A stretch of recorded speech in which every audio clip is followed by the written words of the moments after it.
আপোনাৰ মুখৰ স্কিনখনত কলা দাগ আৰু পিগমেণ্টেশ্যন হ'বলৈ আৰম্ভ হৈছে নেকি? যদি হৈছে তেতিয়াহ'লে এটা বিশেষ পাউডাৰৰ সহায়ত ফেচ পেক বনাই আপোনালোকে মুখত লগালে আপোনালোকৰ মুখৰ কলা দাগ দূৰ কৰাত বহুত বেছিকৈ সহায় কৰিব। হাই ফ্ৰেণ্ডছ, আপোনালোক সকলোকে মোৰ অসমীয়া সঁচাই চেনেলৰ নতুন এটা ভিডিঅ'ৰ মাজলৈ স্বাগতম জনালোঁ। আশা ৰাখিছোঁ আপোনালোক সকলো ভালে আছে।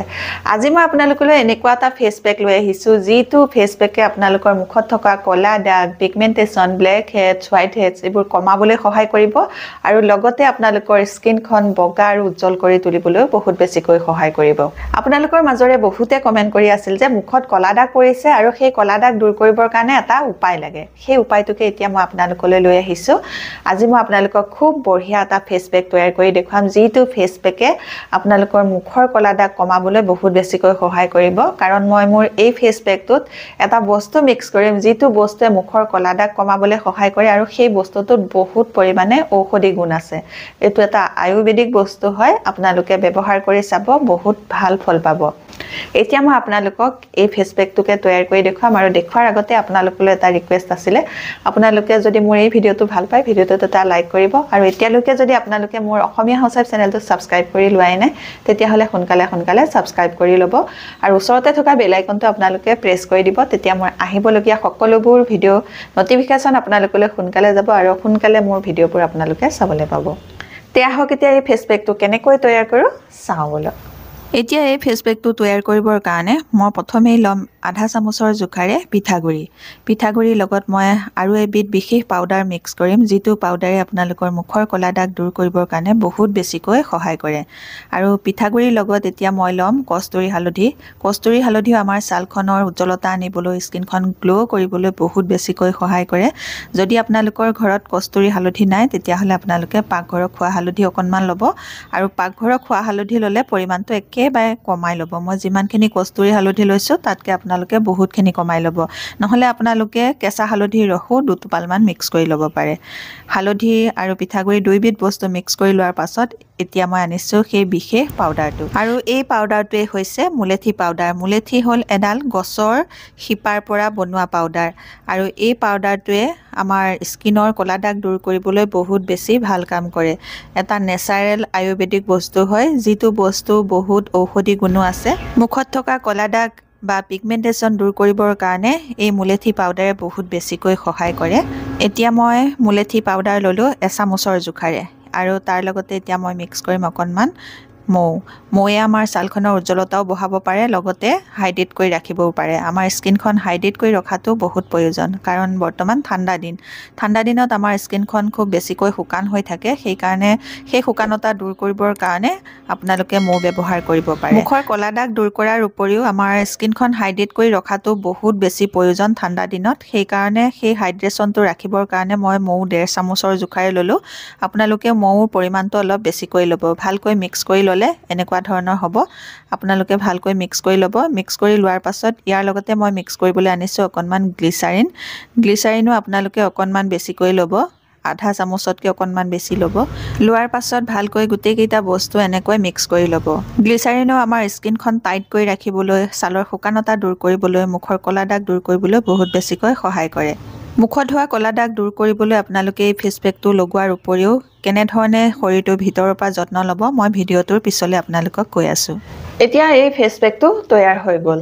তৈয়াৰ হৈ যোৱাৰ পাছত এই ফেচ পেকটো কেনেধৰণে ব্যৱহাৰ কৰিব সেইটো মই এতিয়া আপোনালোকক দেখুৱাম আৰু তাৰ আগতে এখন মই টাৱেল ভিজাই লৈছোঁ। এই ভিজা টাৱেলখনেৰে প্ৰথমতে মুখখন ভালকৈ মুচি ল'ম।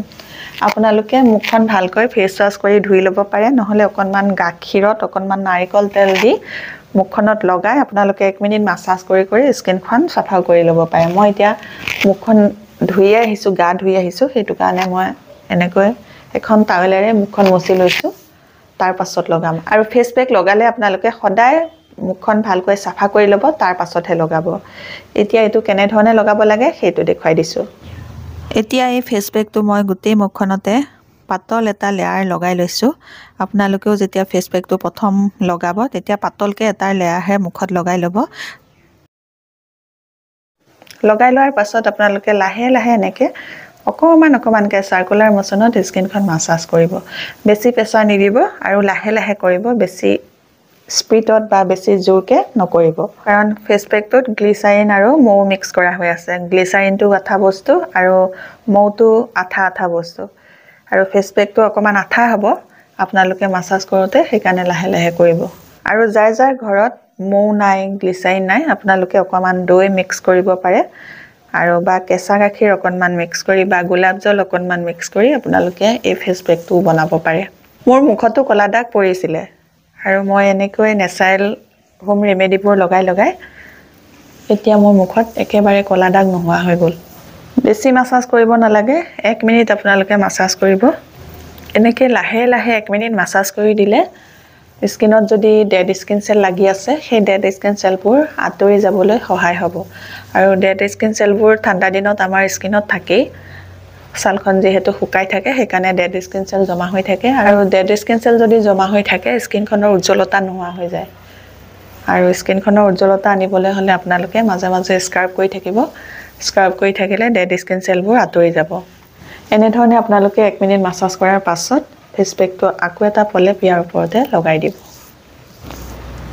এই ফেচ পেকটো লগাই প্ৰথমবাৰ আপোনালোকে মাসাজ কৰিব মাসাজ কৰিলে আপোনালোকৰ মুখত থকা যিবোৰ ডেড স্কিন সেল সেইবোৰ আঁতৰি যাব তাৰ পাছত আপোনালোকে 2 নম্বৰ পলেপটো ডাঠকৈ লগাই দিব এইদৰে 2 নম্বৰ বাৰ লগাই ললো লগাই লোৱাৰ পাছত আপোনালোকে 20 মিনিট ৰাখিব 20 মিনিটৰ পাছত আপোনালোকে ঠাণ্ডা পানীৰে মুখখন ধুই দিব মুখখন ধোৱাৰ পাছত আপোনালোকে অকনমান গ্লিচাৰিন ল'ব আৰু অকনমান গোলাপ জল ল'ব আৰু অকনমান এলোভেৰা জেল ল'ব লৈ পেলাই তিনিটা বস্তু মিক্স কৰি পেলাই মুখত লগাব যদি আপোনালোকৰ মুখত পিগমেন্টেশন হৈছে তেতিয়া হলে এই ফেচ পেকটো আপোনালোকে সপ্তাহত 3 দিনকৈ লগাব আৰু যদি আপোনালোকৰ স্কিনখনত সানবাৰ্ন হৈছে বা অকনমান কলা দাগ পৰা নিচিনা হৈছে কলা চামনি পৰা নিচিনা হৈছে তেতিয়া হলে সপ্তাহত আপোনালোকে 2 দিনকৈ লগাব কেইদিনমান লগোৱাৰ পাছত আপোনালোকৰ সানবাৰ্ন কমি যাব আৰু পিগমেন্টেশন হলে আপোনালোকৰ ভাল হওঁতে অকমান সময় ল'ব আপোনালোকে ৰেগুলাৰ অলপ দিন ব্যৱহাৰ কৰিব লাগিব 3 মাহ মান ব্যৱহাৰ কৰাৰ পাছত লাহে লাহে আপোনালোকৰ মুখৰ কলা দাগটো পাতলিব আৰু এনেকৈ ব্যৱহাৰ কৰি থাকিলে আপোনালোকৰ